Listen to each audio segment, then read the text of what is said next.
The U.S. women's hockey team sending a message in Milan after a dominant shutout performance against Canada. I don't think that 5-0 is usually the type of game where you say the scoreboard doesn't show the whole picture. But I think that was true last night. I think the U.S., just like watching it, every single one of those 60 minutes, the U.S. looked better than Canada. We look at the superstars behind this history-making team. Meanwhile, in cross country, U.S. skier Ben Ogden ends a 50-year medal drought for the men after winning silver. But can Jessie Diggins, one of the sport's most decorated athletes, do the same on the women's side before her Olympic journey comes to an end? NPR's Brian Mann has been following that story for months. She said she really looks at that as her biggest shot at medaling. She talked about how much pressure is going to be on her in that race. I'm A Martínez, and this is Up First Winter Games.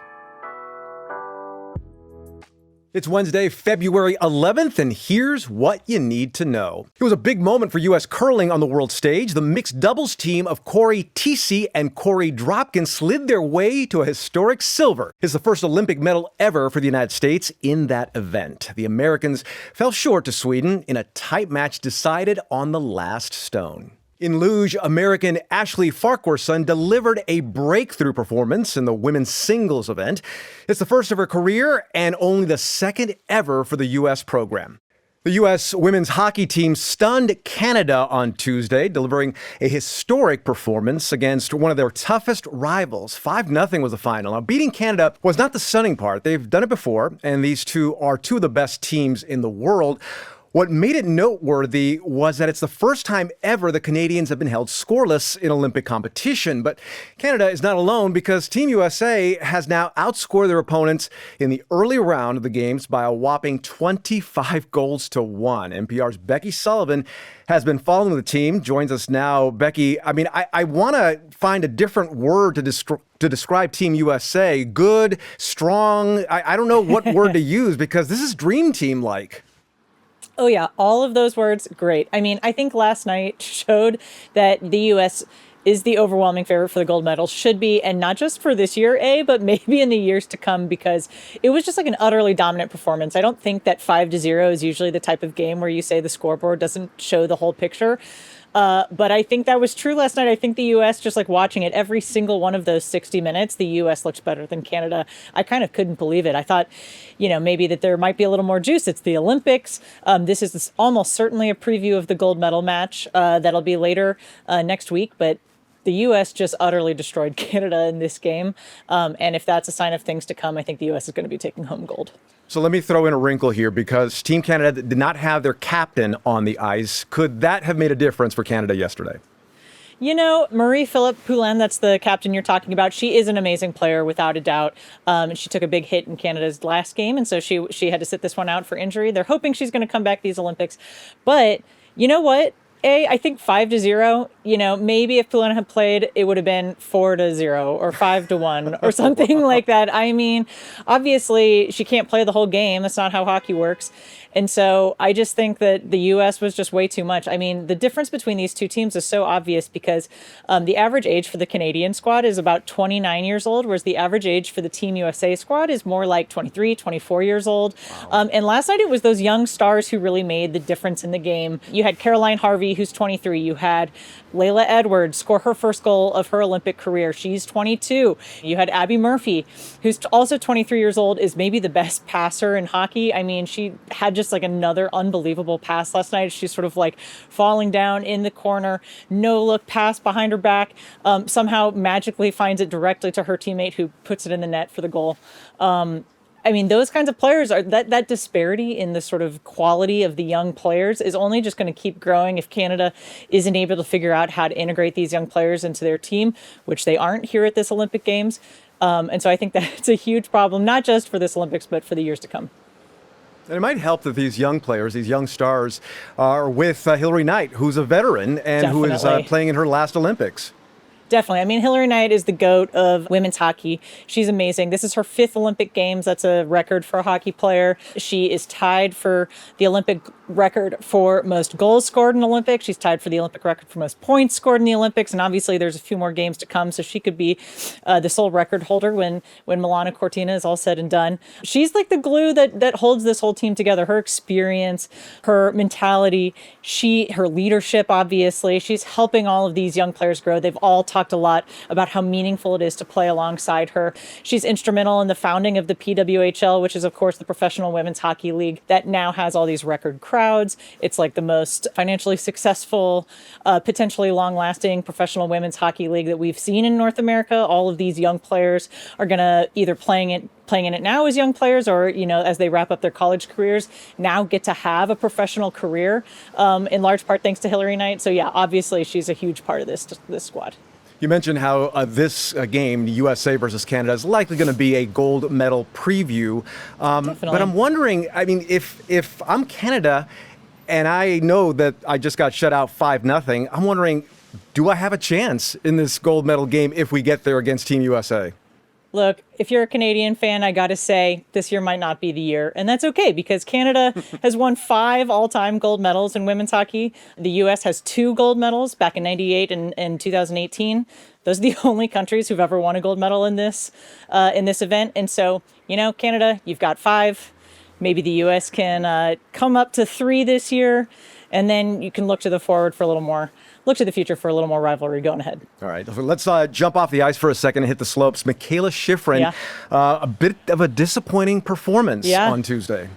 Definitely, yeah. So this was in the team combined event, which is actually a new event for the Olympics this year.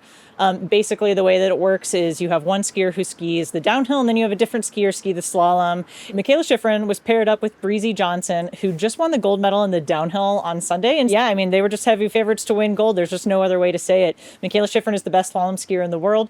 Out of all the World Cup races this year, she's only not won one of them, and she was second in that one. And so the expectations were really high, and especially because Breezy Johnson skied the downhill leg in the fastest time. Mikaela Shiffrin was skiing last, and frankly, she was just slow. She didn't crash. She didn't, miss a gate or anything like that. She finished a second behind the leader in the slalom times, and that was enough to drop her team of her and Breezy down to 4th place. And honestly, it was kind of surprising. I think everybody, was hoping that she wouldn't crash, wouldn't have a huge mishap, and she didn't. So that was good. But it just adds to this legacy that she's unfortunately building of underperforming in the Olympic Games. That follows really a devastating showing in 2022 in Beijing, where she really performed really poorly the whole time, went home empty-handed despite entering in 6 events. She still has 2 more to come in this Olympics, so hopefully she's able to turn that around, but definitely a worrying start for Mikaela. I was going to ask you about that because you're in Italy. I'm watching the games here in the United States, home of the most impatient sports fans in the world who always say, "What have you done for me lately?" And something that Mikaela Shiffrin has not done lately, at least not in these Olympics, is win a gold medal. So I mean, I want to be calm and relaxed and just not jump on maybe the impatience that everyone shows with her, because she's one of the all-time greats. So people expect results. She's literally the all-time great. Nobody has won even close to as many World Cup races as she has in skiing, man or woman, all time. She is the greatest, and especially in the slalom. And so when she came up to ski the slalom yesterday, I mean, this is where she should shine. She does have 2 more chances, and there are reasons to think that this could improve, So in this team combined event, you only ski 1 run in the slalom, and in the individual event, you get to ski 2.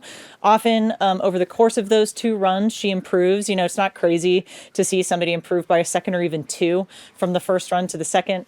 In the individual slalom event. And so, maybe if there had been a second run, it would have looked different. She also said yesterday, she told us reporters afterward, that the conditions on the hill were not like any conditions she had seen yet this season. I mean, obviously the other skiers were in the same boat as her, skied better. So it's a little hard to explain that away. But there is another chance for her coming up. She's probably not going to medal in the giant slalom if I had to guess, or at least it would be a surprise. She's only reached 1 podium in the giant slalom over the past year and change since her big crash in 2024 in Killington, Vermont in that event. So I think a podium might be a little too much to expect in the giant slalom, but the slalom, that's the last alpine event of this Olympics. It is her specialty. She is the runaway favorite for it. I'm really crossing her fingers that she can get these yips figured out by then, because otherwise she's going to be leaving here with a lot of big questions. One more thing, Becky, because Mikaela Shiffrin is very open about her feelings about a lot of things, but especially about her performance and her mental state. Yeah, and so I'm wondering, do you think she might be feeling it right now, feeling the pressure at all?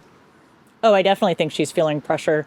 I mean, that was actually one of the most remarkable things about her time in Beijing.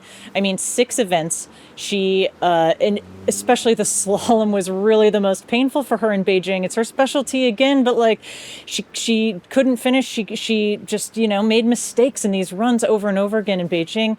And yet after every single one, she would come out and talk to reporters, face those questions, look us in the eye and say, you're right. I couldn't do it and I don't know. And I'm going to be working hard to figure out why. And I'm going to do my best the next time. And it was really impressive. I mean, these athletes don't have to talk to reporters. And the fact that she did, I mean, I just think it shows that strength. And then even now, she has a podcast that she started putting out this year. She sat down and did this whole sort of solo hour-long episode in which she talked about all kinds of different stuff, including what happened in Beijing. And she said she's still working to unpack it to this day. She said she definitely is dealing with a fear of disappointment. She's feeling that pressure. And so, yeah, she's open about it. She's feeling that way. It was a lot of pressure yesterday, too, on top of just her own performance, because as she put it to us afterwards, in the team event, you're holding somebody else's Olympic chances in your own hands, especially when you're skiing second, the slalom. And so her teammate, Breezy Johnson, had skied amazingly. And Mikaela's performance cost her a medal. And so I think, Shiffrin was feeling bad about that. It's a ton of pressure, and so that's going to be something she's going to have to figure out how to deal with when she gets up to the start house in these following 2 races. That's NPR's Becky Sullivan in Cortina. Becky, thanks a lot. You're welcome. American cross-country skier Jessie Diggins is back on the slopes, still looking for redemption. Diggins is the most decorated cross-country skier in U.S. history and winner of 3 Olympic medals. But on Saturday in the women's skiathlon, Diggins got tangled up in a crowd of skiers and crashed. She finished 8th. And Tuesday, she failed to advance in the classic sprint race. Diggins' strongest race comes later in the week, so NPR's Brian Mann is here to give us a preview. Brian, what has happened with Diggins? Yeah, it's been a struggle for her so far. She's been skiing events so far, that include the classic skiing technique. It's a little complicated for non-skiers, but there are really 2 basic ways that skiers propel themselves. One is by sort of skating. It looks like an ice skating motion almost. The other is striding straight forward in classic. And that's what she's been competing in so far. That's not really her strength. And as you say, in one of those races, she got tangled up. She hit a bit of slush on the track, crashed and went down. And so far, this has not been her Olympics, but there's a lot more to come. Right, because her strength is coming up. That's right. She's going to do a classic skate race later this week, and we're going to be watching that very closely. When I talked to her before the Olympics, she said she really looks at that as her biggest shot at medaling in this, what's going to be her last Olympic Games. She's announced she's retiring after these Olympics, and so we're going to be watching very closely. She talked about how much pressure is going to be on her in that race. Yeah, so there's a sense of urgency, right? You mentioned it's her last Olympics. I mean, this is it. She's got to do it now or never, ever again. Tell us about the people and the competition that wants to keep her off the medal stand. It's really all about Sweden. The women from the Swedish team have looked dominant in this Olympics so far. There have been just these 2 races, right? And these women from Sweden have captured 5 medals already. They're really carrying their national team. Some of these women have just looked incredibly powerful. Lynn Svan was out there in this classic sprint race today. She took gold. Jonas Sundling right behind her, taking silver. And then earlier we saw Frida Karlsson and Ebba Andersson winning gold and silver in Saturday's skiathlon. And they've all really talked about how cross-country skiing is at the center of their national culture. It's sort of the football, the U.S. football of Sweden. And so it's really something that they bring home with enormous pride. They just have a very different deep bench culture, and it's really showing so far in these games. Cross-country skiers make it look so easy, Brian, but it's really one of the most physically demanding sports there possibly is. It is a sport that even for amateur skiers like myself who get out there, it's draining and tough. And when they compete in these various lengths with these various techniques, we talked about that, they have to master all these different styles of skiing. And it also brings together this incredible crush of endurance racing often that then combines with sprinting, where they have to pull these reserves of power and strength in the final strides. And it's one of the most technical. These athletes are literally tested for how well their blood can convert oxygen into their muscles. And if you're not truly a powerful machine, you can't even qualify. And then on top of that, there are years of deep training to get to where all of these different responses can kick in. And the final piece is mental. You know, this is one of the most grueling mental competitions out there. And for these women to go out there and put in race after race like this, they have to be sharp. Most of them now work with therapists. They work with mental trainers as well as physical trainers. So it's something that they have to dial in just right. And one more thing, Brian, on their training, the cold, is that something that they're used to by now and just an accepted part of what they do? Yeah, it can be brutally cold, and in some conditions that can be a real factor in the race. Right now, what we're seeing in the mountains of Italy is that it's not particularly cold. In fact, these are beautiful skiing conditions. But one thing that you bring up there that's really complicated, that can change the texture of a race, is what temperature does to the snow, right? These skiers are out there on skis that have been waxed. And again, this is complicated for people who aren't deep into the sport, but they're essentially putting in these layers of very carefully applied wax that can vary depending on the temperature of the day, the atmospheric pressure of the day. It's really dialed in. And so sometimes what you'll see is an athlete who's in prime condition, but then they'll struggle on race day because their teams didn't get the wax just right. Wow. So temperature, conditioning, psychology, all of that comes together in this sport, and they just have to time it exactly right. All right. Now, you did a lengthy interview with Jessie Diggins. Tell us about that.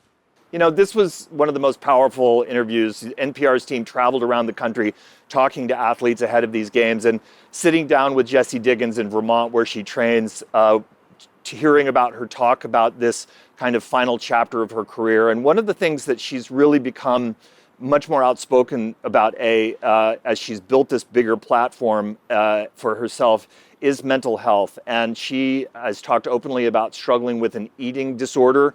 After she won her gold medal, it really resurfaced. It's something she's had throughout her career that she's worked on, but it came back after she won that gold. She said there was new pressure on her. And here's what she told me. It's sometimes hard for people to find compassion for an injury that isn't visible from the outside.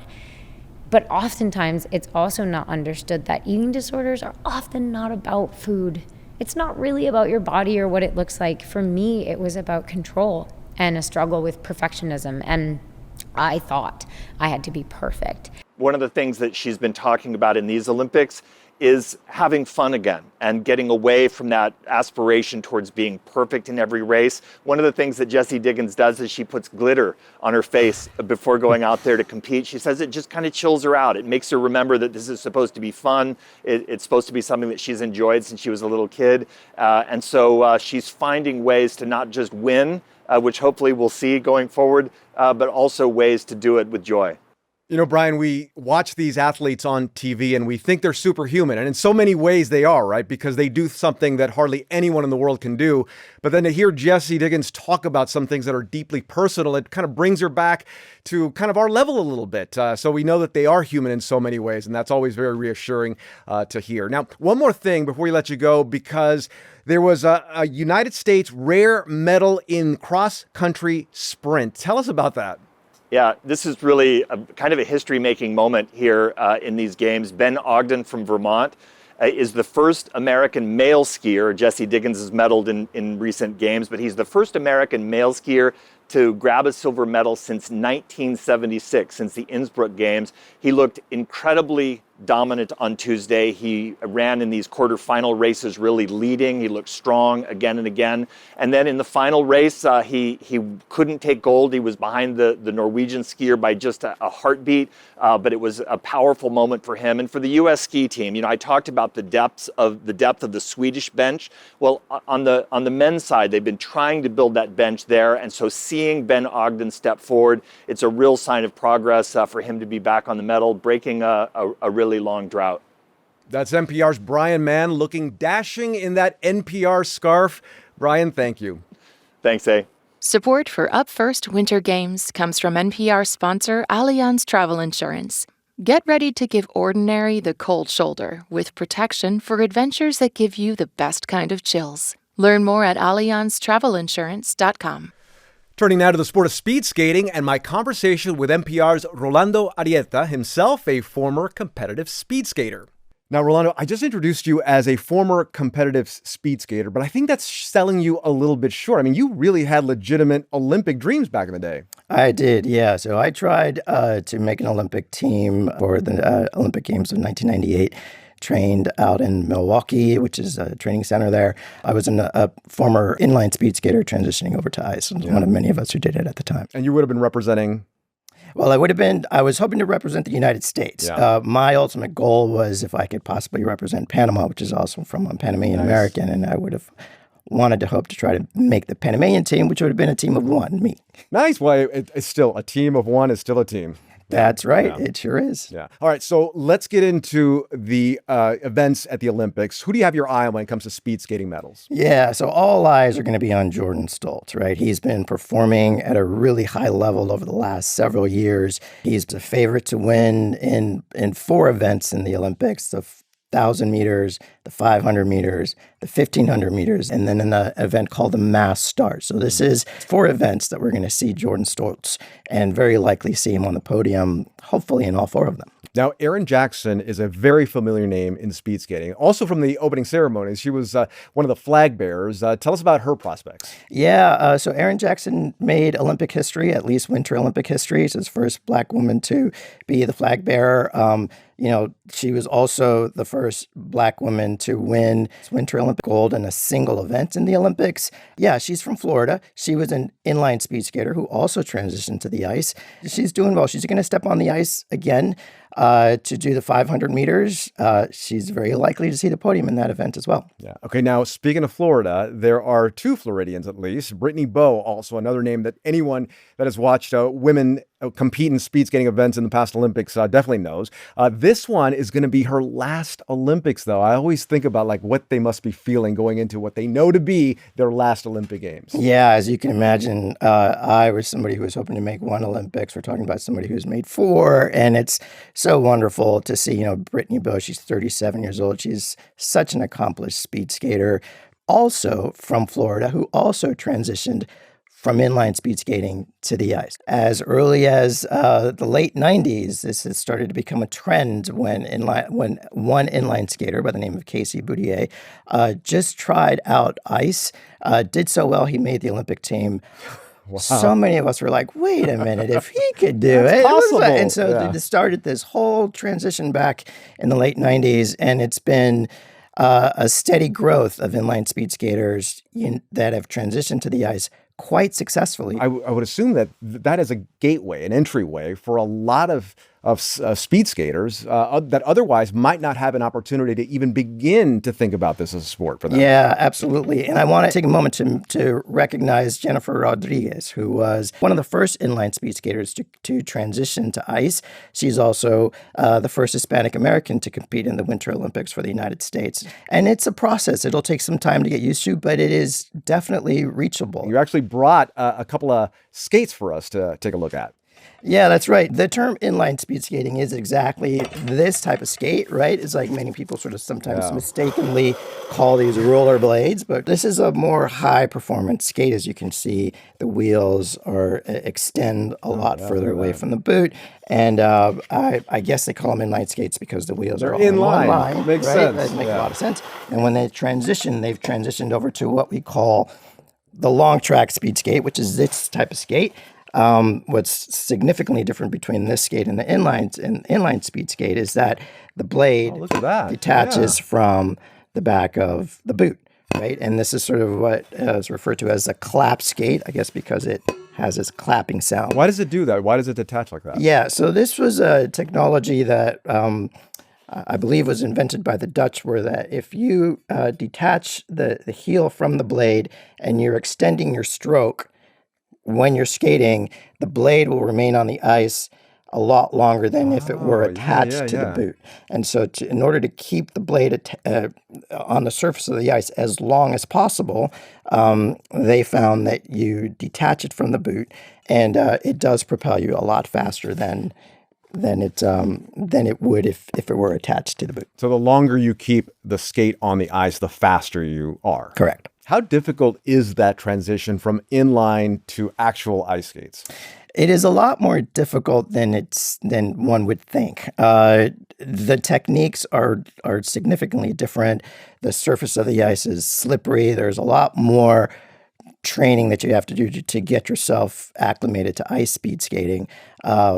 But it has proven to be successful with so many speed skaters who have transitioned over and who have made it to the Olympics and who've competed in the world, who compete around the world. How much more faster do you go on ice skates than you do on inline skates? Yeah, that is a very good question. So I will say that speed skaters average about 35 miles per hour in a 400-meter oval. Wow. With inline skating, it's a little bit more varied because sometimes you're in the open road. In most cases, you're in the open road. You know, there could be some wind resistance. There could be the road surfaces are different. But, you know, on average, it's about the same. Oh, I mean, wow. They are probably skating just as fast, particularly if you're skating in a mass skaters, like a pack-style skaters, very much like you see a cycling race, like a Tour de France or something like that. Yeah. You are skating, you know, probably close to 35 miles per hour or even faster. So if there are inline skaters that transition to speed skating, I mean, I would assume that there are a lot of inline skaters then. Why isn't there an inline event at the Summer Olympics? Right. One would think, right, how easy that would be and how great that would be. But it's complicated. I think that there are a lot of federations, roller skating federations who have tried. The International Olympic Committee has shot it down for the Summer Games in 2028. But they're going to keep trying because you're right. It does make a lot of sense for inline speed skating to be part of a Summer Olympics. The next one's going to be in Los Angeles, too. I mean, wouldn't it be incredible, right? Right. You already go have straight from the beach to the I venue. mean, it makes perfect sense, right? It's like, I don't know. But yeah, it did not make it to the games. Now, we mentioned earlier that in your dream scenario, you would have been representing Panama as a speed skater at the Winter Olympics.